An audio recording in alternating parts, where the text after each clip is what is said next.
GK GS रहेगी, current affair रहेगी, हिंदी रहेगी, रीजनिंग रहेगी, मैथ रहेगी, इंग्लिश रहेगी, सब कुछ साथियों हम लोग आज की इस वीडियो में देखेंगे। तो अगर आपने इस वीडियो में एंट्री है तो साथियों वीडियो को लाइक करके पहले सवाल का जवाब दे दीजिए। करेंगे सबसे पुराना वेद कौन सा है।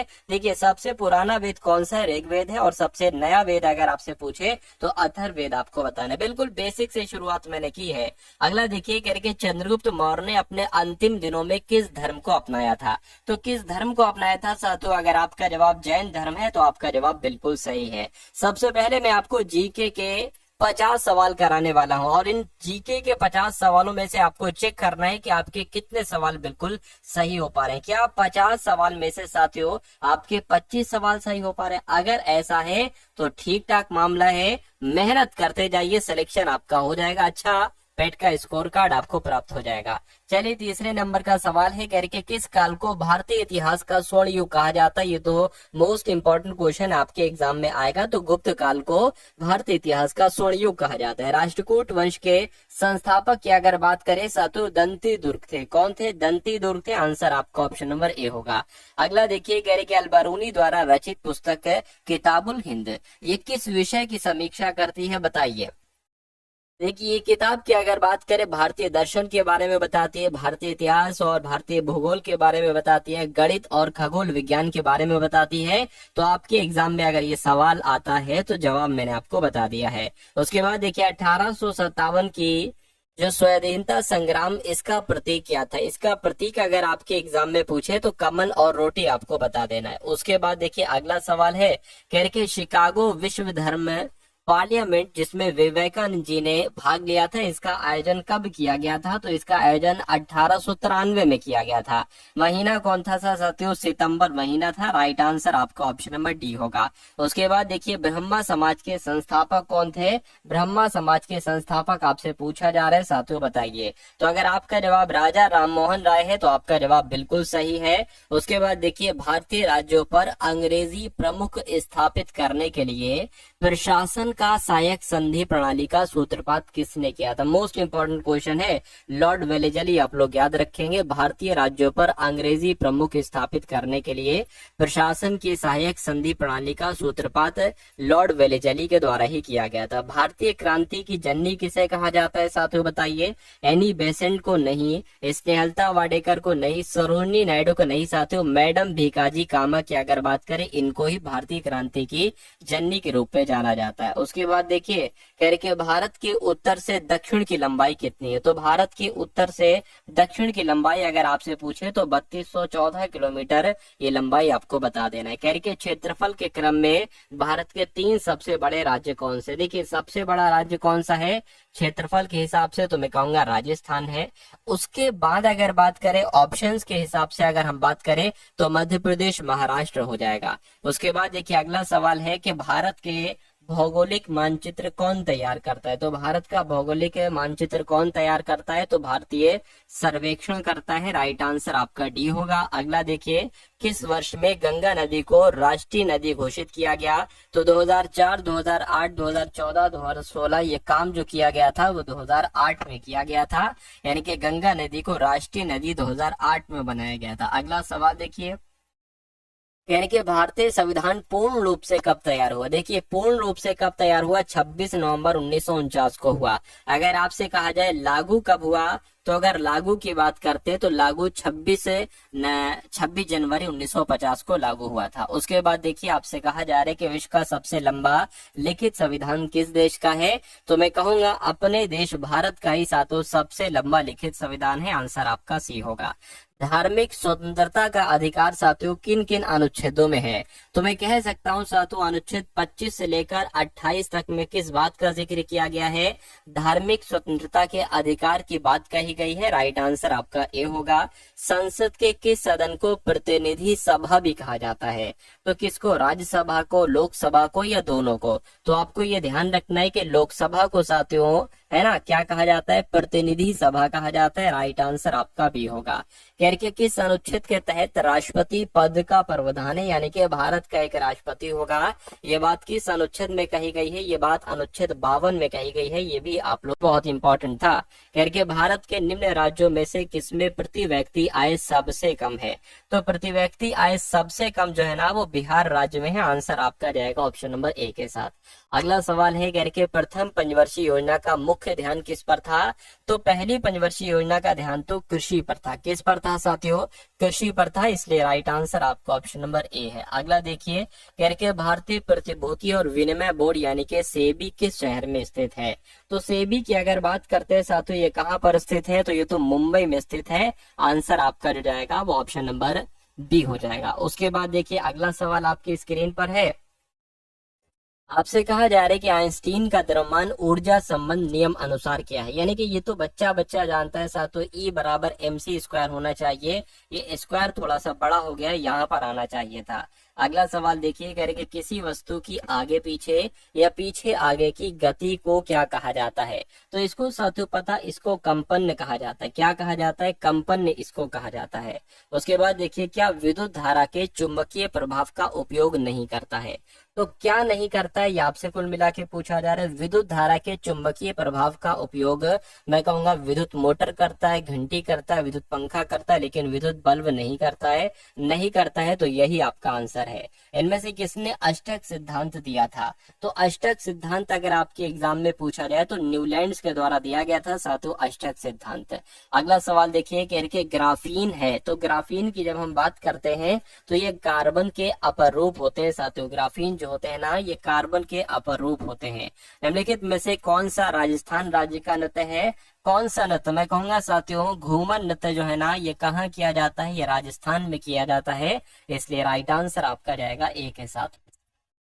उसके बाद देखिए याओसांग त्योहार मुख्य रूप से किस राज्य में मनाया जाता है, तो पता है साथियों ये कहाँ का त्योहार है, ये मणिपुर का त्योहार है। ये मणिपुर में साथियों मनाया जाता है। आंसर अगर आपका है ऑप्शन नंबर किसके साथ, अगर आपका आंसर साथियों ऑप्शन नंबर डी के साथ है तो बिल्कुल सही है। उसके बाद देखिए अगला सवाल आपके स्क्रीन पर है, देखिए और बताइए सवाल का जवाब क्या होगा। कहा जा रहा है कि भारत के किस भाग में जैन धर्म के दिलवाड़ा मंदिर स्थित, तो ये तो बहुत शानदार क्वेश्चन है साथियों। माउंट आबू आपका इस सवाल का बिल्कुल सही जवाब हो जाएगा। उसके बाद देखिए हिंदुस्तानी संगीत का सबसे पुराना घराना कौन सा है, तो मैं कहूंगा ग्वालियर घराना जो है ये हिंदुस्तानी संगीत का सबसे पुराना घराना है। अगला सवाल है कह रहे डेनमार्क की राजधानी मुझे बता दीजिए, तो डेनमार्क की राजधानी क्या है साथियों, कोपेनहेगन है। क्या है, कोपेनहेगन ही डेनमार्क की राजधानी है। उसके बाद देखिए गंगा नदी के तट पर कौन सा शहर स्थित है, तो गंगा नदी के तट पर साथियों मथुरा, कानपुर, आगरा, कोटा, मैं कहूंगा कानपुर जो है ना ये गंगा नदी के तट पर स्थित है। उसके बाद देखिए कह रहे निम्नलिखित में से किसको पॉपुलर चैम्बर कहा जाता है, राज्यसभा को कहते हैं, राज्य विधानसभा को कहते हैं, ग्राम सभा को, लोकसभा को, तो साथियों लोकसभा को कहा जाता है पॉपुलर चैम्बर। इसलिए आंसर आपका अगर है ऑप्शन नंबर डी तो बिल्कुल सही है। साथियों 50 सवाल देखेंगे, उसके बाद हम लोग यहाँ पर रीजनिंग के क्वेश्चन, मैथ्स के क्वेश्चन, मैथ्स के डीआई के क्वेश्चन देखेंगे, है ना, सब कुछ साथियों देखने वाले हैं। तो थोड़ा सा धैर्य रखिए, अभी बहुत शानदार सवाल आपके स्क्रीन पर से गुजरेंगे। कह रही भारत के किस शहर का उपनाम Joy of, city of Joy है। क्या सिटी ऑफ जॉय की जब हम बात करते हैं तो कोलकाता आपका जवाब हो जाएगा। कोलकाता को कहा जाता है सिटी ऑफ जॉय।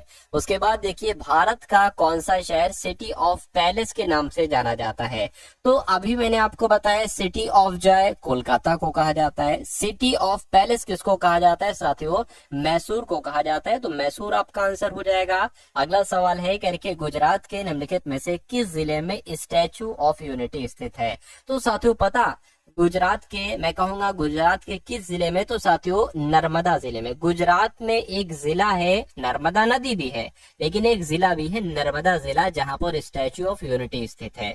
उसके बाद देखिए राष्ट्रीय मस्तिष्क अनुसंधान केंद्र कहां पर स्थित है बताइए, तो ये पता कहां पर स्थित है, ये गुड़गांव में स्थित है। गुड़गांव आपका आंसर हो जाएगा। अगला सवाल देखिए कह रही एक आत्मकथा है जिसका नाम है अनब्रेकेबल, ये भारत के निम्नलिखित में से किस खिलाड़ी द्वारा लिखी गई है, तो पता साथियों ये मैरी कॉम के द्वारा लिखी गई है। अनब्रेकेबल नामक जो आत्मकथा है ये मैरी कॉम के द्वारा लिखी गई है। किसने ग्लोबल बेस्ट मैजिक क्रिएटर 2025 पुरस्कार जीता था? तो साथियों करंट अफेयर आपके एग्जाम के लिए बहुत इंपॉर्टेंट है, क्योंकि आपके सिलेबस में बताया गया है कि 10 सवाल आएंगे करंट अफेयर के।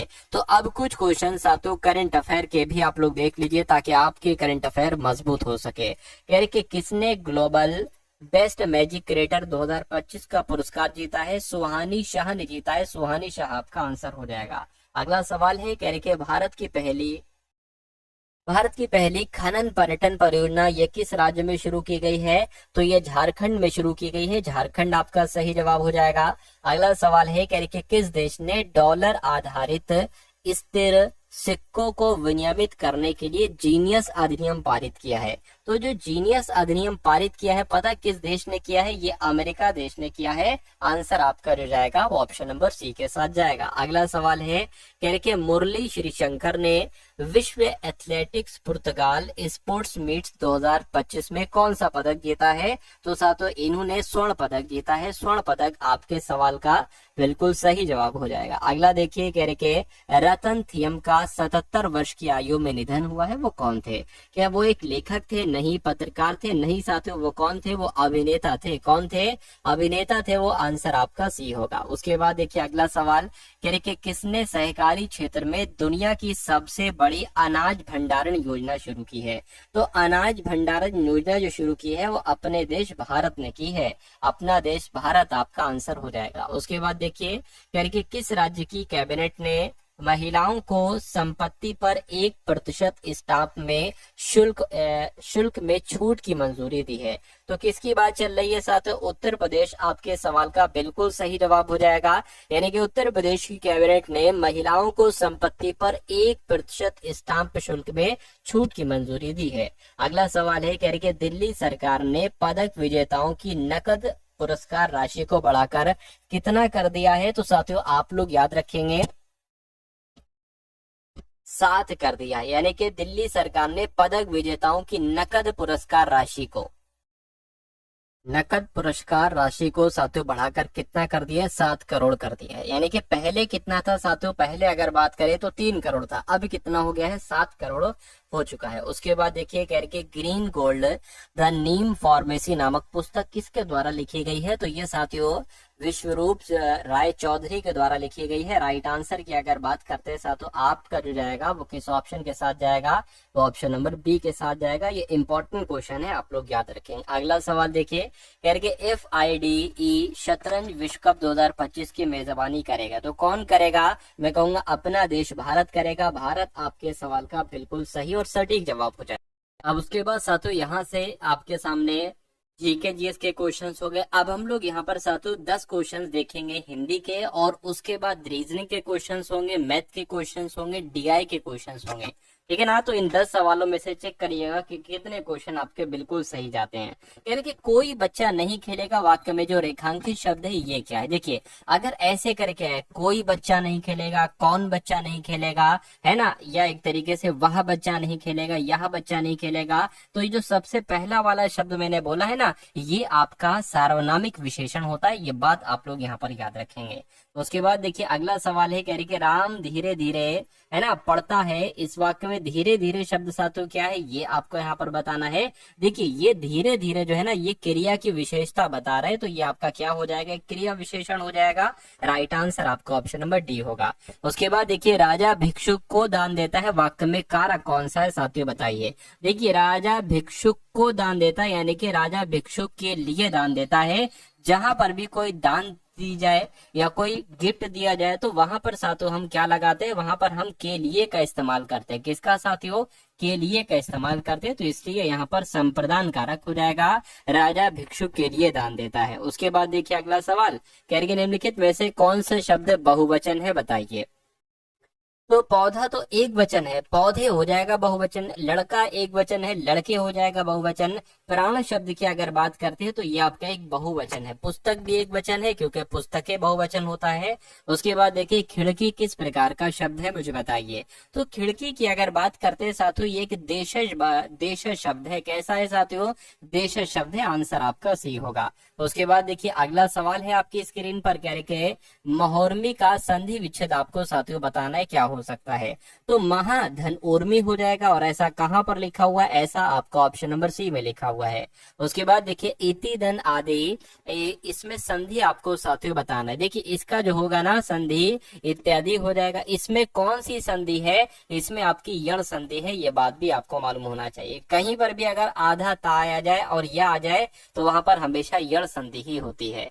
उसके बाद देखिए प्रत्यय होता है क्या? शब्द का अंश होता है प्रत्यय, वाक्य का अंश होता है, पद का अंश होता है या पद का अंश होता है? तो मैं कहूंगा शब्द का अंश होता है साथियों। जो प्रत्यय होता है ना शब्द का अंश होता है।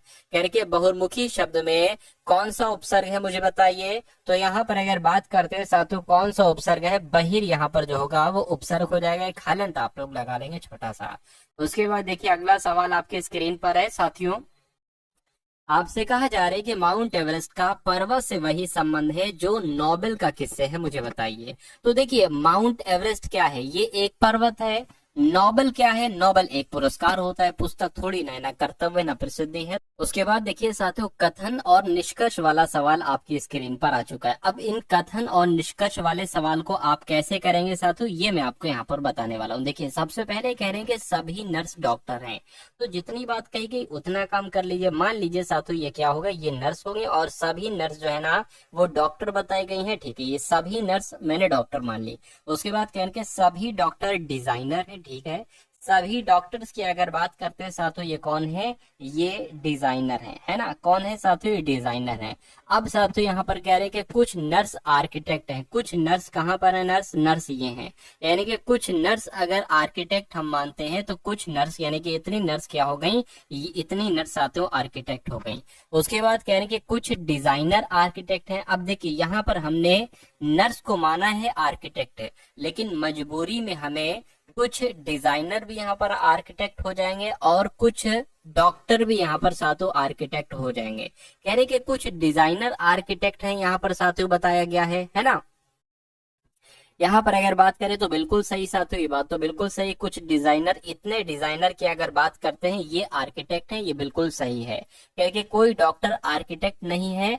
देखिए कथन अगर पॉजिटिव में होंगे तो निष्कर्ष साथियों नेगेटिव में नहीं होना चाहिए। अगर होता है तो उसको हम गलत मान लेते हैं। यानी कि सिर्फ और सिर्फ केवल निष्कर्ष एक पालन करेगा और ऐसा ऑप्शन नंबर बी में लिखा हुआ है। उसके बाद देखिए अगले नंबर का सवाल आपकी स्क्रीन पर है।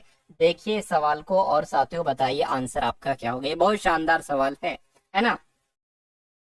कहा जा रहा है साथियों आपसे कि KLMNOPQ और R एक वृत्ताकार मेज के इर्द गिर्द मेज की ओर पीठ करके बैठे। बहुत शानदार सवाल है। देखिए मान लेते हैं साथियों ये एक गोल मेज है यहाँ पर और कितने लोग बैठे हैं? अगर बात करते हैं साथियों यहाँ पर कितने लोग हैं? 1 2 3 4 5 6 7 8, 8 लोग यहाँ पर बैठे हैं। 1 2 3 4 5 6 7 8। ठीक है, चलिए कोई दिक्कत नहीं। 8 ठीक है। देखिए इधर 1 2 3 4 5 6 7 8। ठीक है, कहा जा रहा है कि RM के बाईं ओर ठीक बगल में बैठा है, जो P के बाईं ओर दूसरे स्थान पर है, P के दाईं ओर चौथे स्थान पर है, L और N के बीच में है, L के दाईं ओर दूसरे स्थान पर है। तो M और P के बीच में कौन बैठा है? ये बात आपको बताना है। RM के बाईं ओर ठीक बगल में बैठा है, तो RM के बाईं ओर ठीक बगल में बैठा है। M को आप कहीं पर भी बैठा दीजिए। मान लीजिए साथों M को हमने यहाँ पर बैठा दिया। कहने के साथों M के बाईं ओर ठीक बगल में बैठा है R, यानी कि R इधर को होगा क्योंकि इन सब का मुंह बाहर की तरफ है साथों, इसलिए M का बायां क्या हो जाएगा? R हो जाएगा।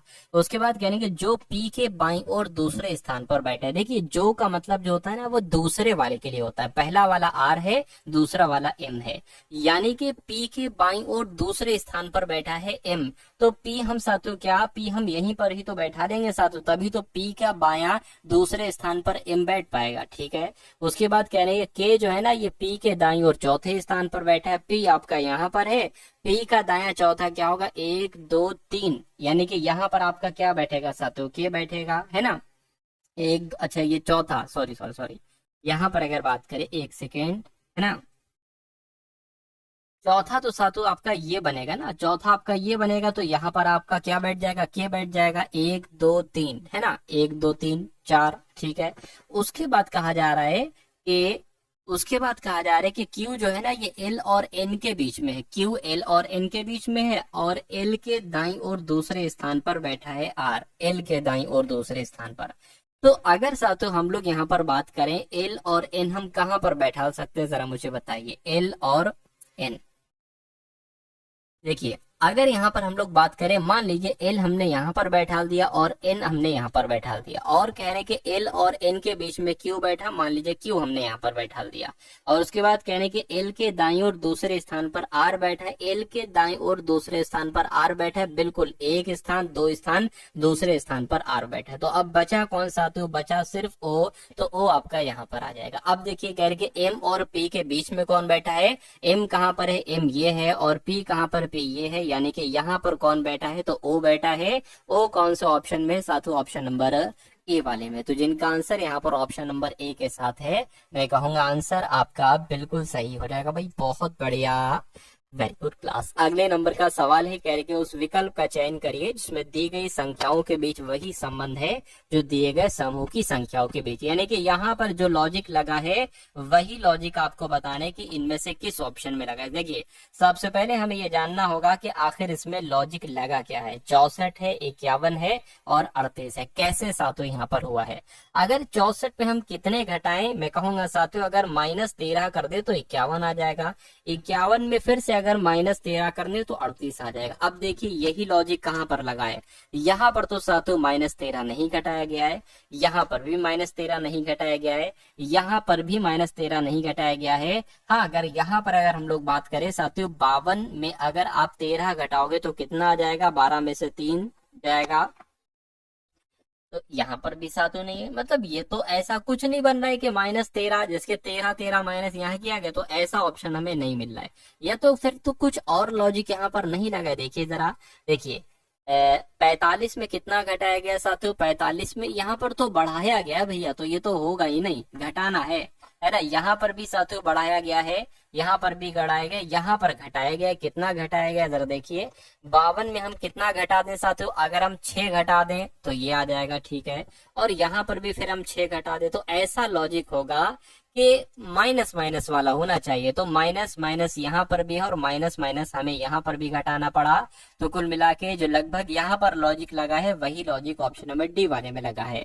उसके बाद देखिए अगले नंबर का सवाल है, कह रहे कि ए अनुपात बी बराबर 9:7 है, तो 11A माइनस 9B अनुपात 2A प्लस 3B का मान क्या होगा। यानी कि आपसे कुल मिला के ये बताया गया है कि जहां पर भी आपको A दिखे वहां पर 9 रख देना, जहां पर B देखने को मिले वहां पर 7 रख देना और बस कैलकुलेट कर देना। अब जैसे कि यहाँ पर बात करें तो यहाँ पर 11A माइनस 9B लिखा हुआ है, 11A माइनस 9B और अनुपात उसके बाद साथियों 2A प्लस 3B लिखा हुआ है। इसको जरा कैलकुलेट कीजिए। देखिए 11A की वैल्यू है 9, तो 9 की गुणा 11 से होगी, क्या आ जाएगा साथियों 99 आ जाएगा, तो यहाँ पर 99 आ गया। 9 की गुणा B से, B मतलब 7 है, तो 7 नीम कितना हो जाएगा 63 हो जाएगा, 63 आपका यहाँ पर आ जाएगा।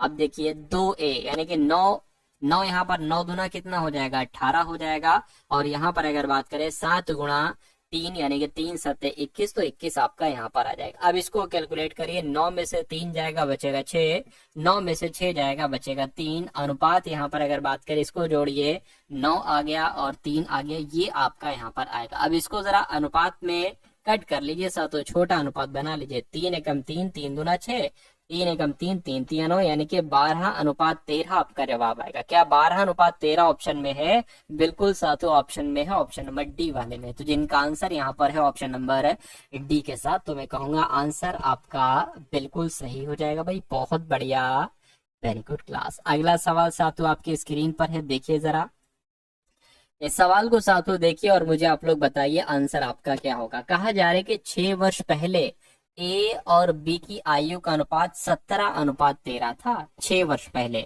ठीक है कोई दिक्कत नहीं। कहने के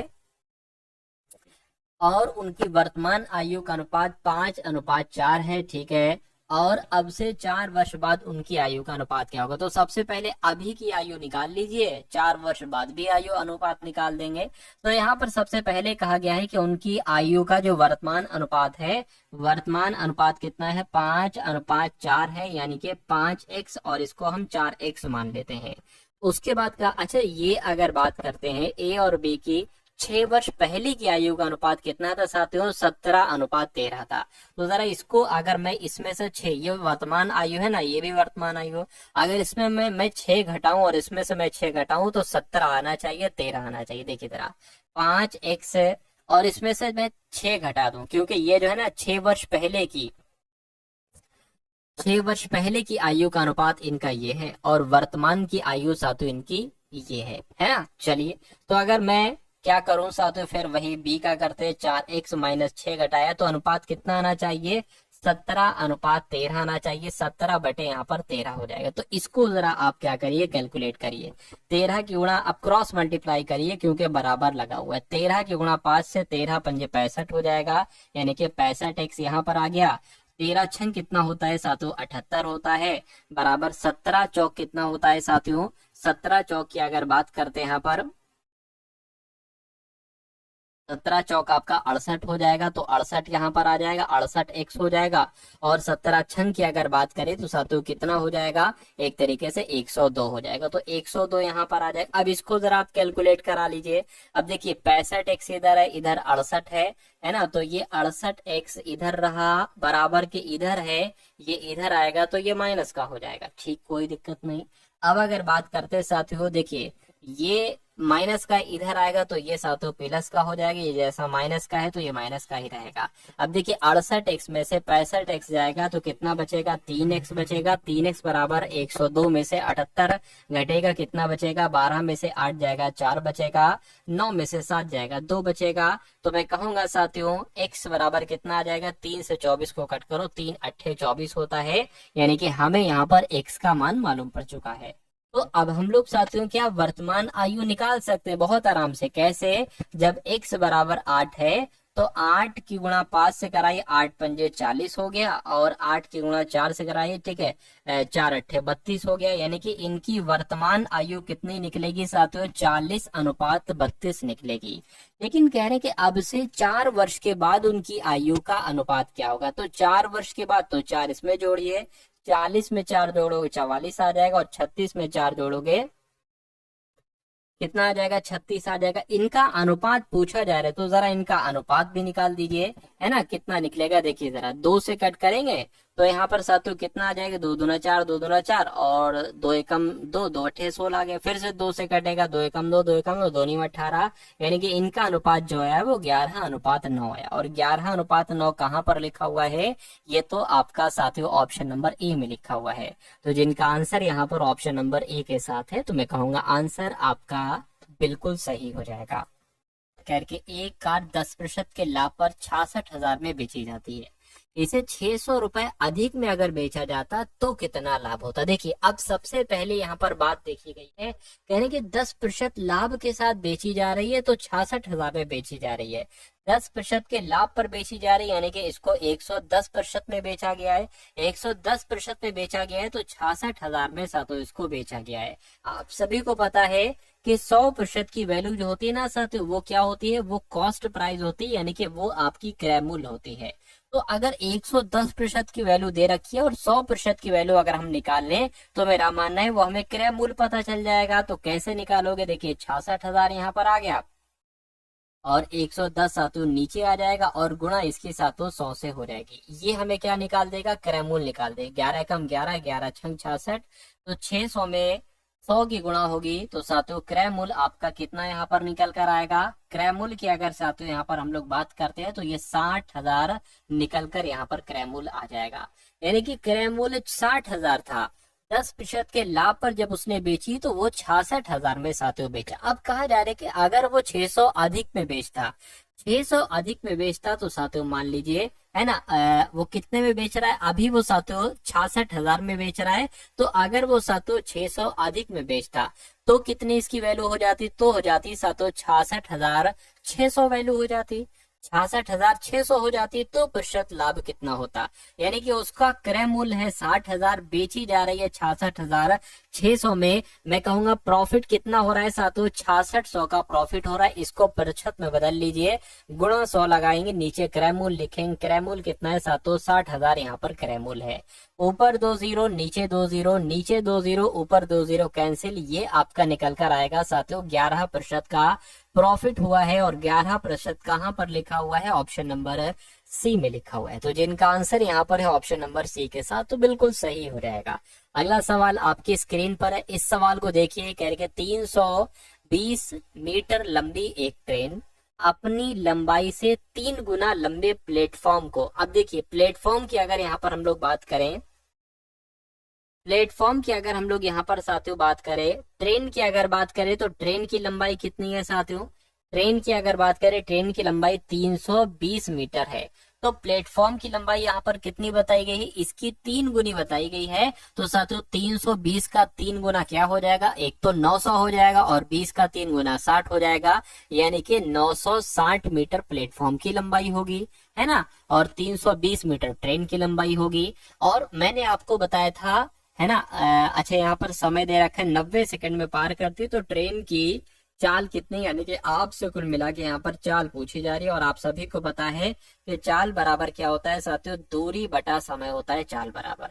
अच्छा, अगर कभी भी साथियों आपको प्रश्न में प्लेटफॉर्म की लंबाई और ट्रेन की लंबाई दे रखी हो ना, तो दूरी पता क्या होता है, प्लेटफॉर्म की लंबाई प्लस ट्रेन की लंबाई, यही दूरी होती है ना। ये क्या हो गया, एक सेकेंड, हाँ क्या होता है साथियों, यही आपकी दूरी होती है।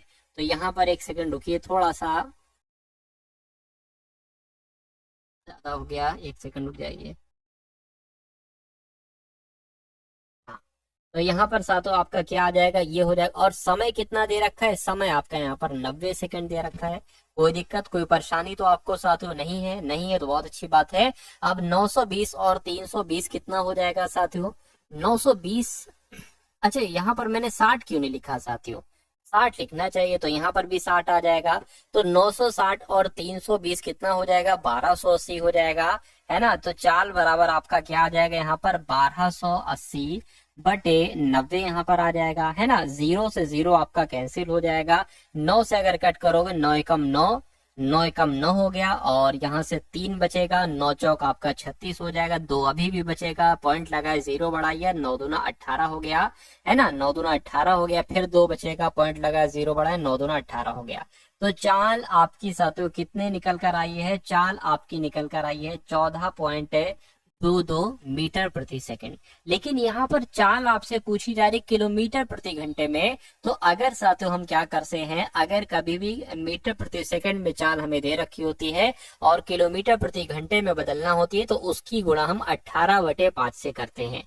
तो इसकी गुणा 18/5 से कर दीजिए, इसको कैलकुलेट कर लीजिए, क्या आपका आंसर आएगा। देखिए 5 एकम 5 हो गया, 5 दूना कितना हो जाएगा, 10 हो जाएगा, पॉइंट लगा, एक पॉइंट लगा दिया। अब ये 4 बचा है, 4 सात तो इधर आ जाएगा, 5 अट्ठे आपका 40 हो जाएगा, 2 बचा है, 5 चौक आपका 20 हो जाएगा। अब 284 लगभग आया है, 284 की गुणा आप यहाँ पर 18 से कर लीजिए। तो 284 तो नहीं, 2.84 की गुणा साथ तो हम किससे कर लेते हैं, 18 से बताया गया, तो 18 से साथ तो हम कर ले, तो लगभग लगभग 51% के आसपास साथों आपका आंसर आएगा। किसके परसेंट, 51.2%। ये कहाँ पर लिखा हुआ है, ऑप्शन नंबर सी में लिखा हो, मैंने कैलकुलेटर का इस्तेमाल करके करा लिया, कोई कठिन थोड़ी ना है साथियों, है ना। चलिए उसके बाद देखिए साथियों अगले नंबर का सवाल है, क्या कहा जा रहा है यहाँ पर, देखिए इस सवाल को और मुझे बताइए जवाब क्या होगा। कहा जा रहा है ये 25 - 4 ऑफ 14.4 भाग 9 प्लस 16 गुणा 0.4, इसका मान आपको बताना। और ये साथियों 414 फाइल चल, ये कुछ नहीं लिखा हुआ है ना, ये कुछ नहीं लिखा हुआ है साथियों, ये भी कुछ नहीं, इसको आपको कैलकुलेट करना है। देखिए सबसे पहले अगर बात करते हैं, सबसे पहले अगर यहाँ पर हम लोग बात करें 14.4 भाग 9 है और ये है, तो एक काम करिए इसको गुणा करा, ये 16 की गुणा साथियों जब आप 0.4 से करोगे तो कितना आ जाएगा, 6.4 यहाँ पर आ जाएगा, ये आ गया प्लस। अब अगर बात करते हैं साथियों, अब यहाँ पर अगर हम लोग बात करें साथियों 25 - 4, अब देखिए इसको एक काम करें लिख ही लीजिए, है ना। क्या आ जाएगा साथियों, 25 - 4 आ गया। और ये आपका गुणा आ जाएगा यहाँ पर। ऑफ का मतलब क्या होता है, गुणा होता है ना। ऑफ का मतलब साथियों यहाँ पर क्या हो जाएगा, आपका यहाँ पर गुणा हो जाएगा। चलिए कोई दिक्कत नहीं। अच्छा अगर ये कट रहा है तो इसको कट कर दीजिए। 9 एकम 9, 9 एकम 9, पॉइंट लग गया। 5 यहाँ पर जाएगा, 54 हो जाएगा। 9 पंजे 45, 9 छंग आपका 9 पंजे 9 छंग आपका 54, यानी कि यहाँ पर 1.6 आ जाएगा। 1.6 आ गया, प्लस आपका सातों 16, और ये तो है यार 6.4 लिख दीजिए, है ना। क्या लिख दीजिए सातों, एक सेकंड रुकिए। 6.4 यहाँ पर सातों आपका आ जाएगा। 6.4 यहाँ पर सातों, एक एक काम करिए, एक सेकंड, है ना।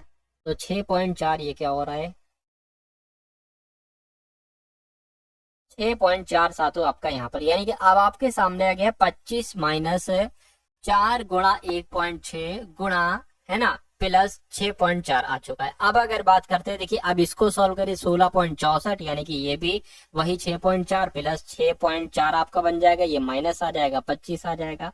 अच्छा एक माइनस का एक प्लस का है तो ये कट जाता है, क्योंकि 6.4 में से 6.4 जाएगा तो 0 बचेगा। तो कुल मिला के 25 आपके हाथ लगा है, और 25 आपका क्या हो जाएगा, 25 आपके सवाल का बिल्कुल सही और सटीक जवाब हो जाएगा।